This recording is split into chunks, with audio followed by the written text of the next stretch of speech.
People keep telling us that surrogacy is against the God's will.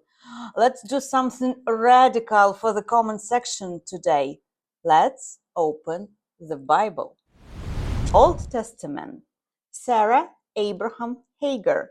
Genesis 16, Genesis 21. Go into my servant. It may be that I shall obtain my children by her. Hagar gives birth to Ismael.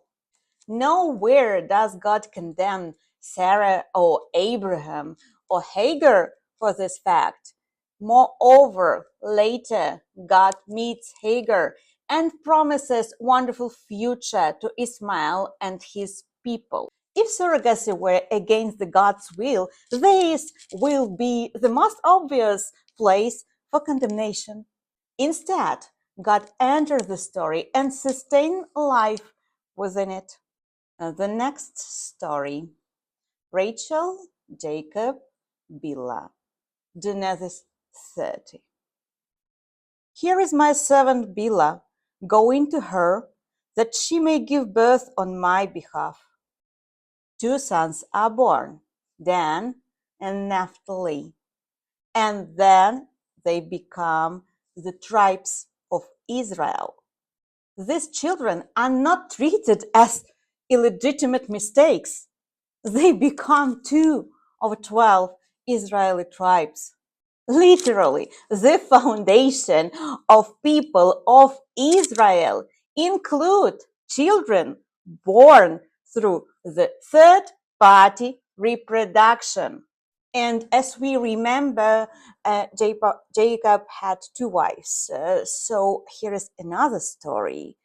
Leah, Jacob, Zilpah, Genesis 30.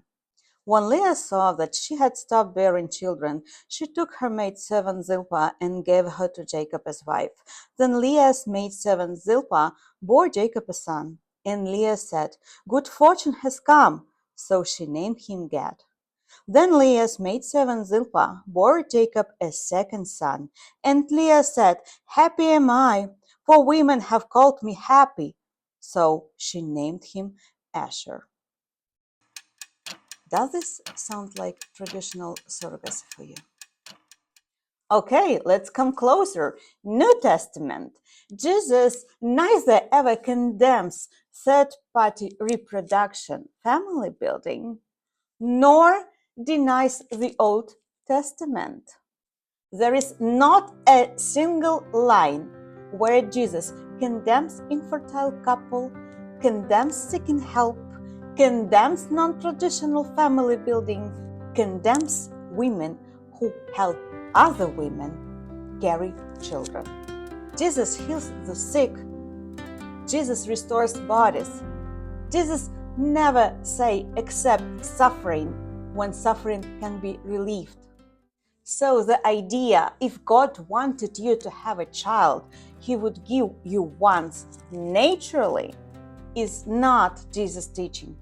It is human fatalism dressed up as holiness.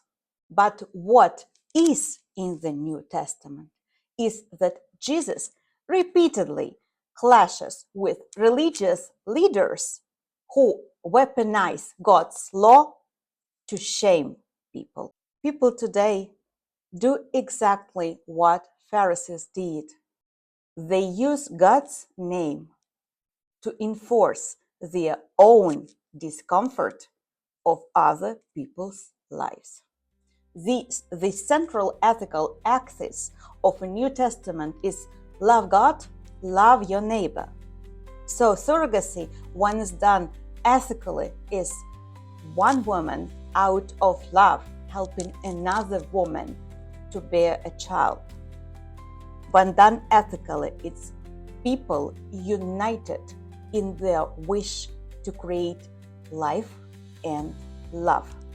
If surrogacy were against God's will, then God would have disqualified half of biblical lineage from the sacred history. But he didn't.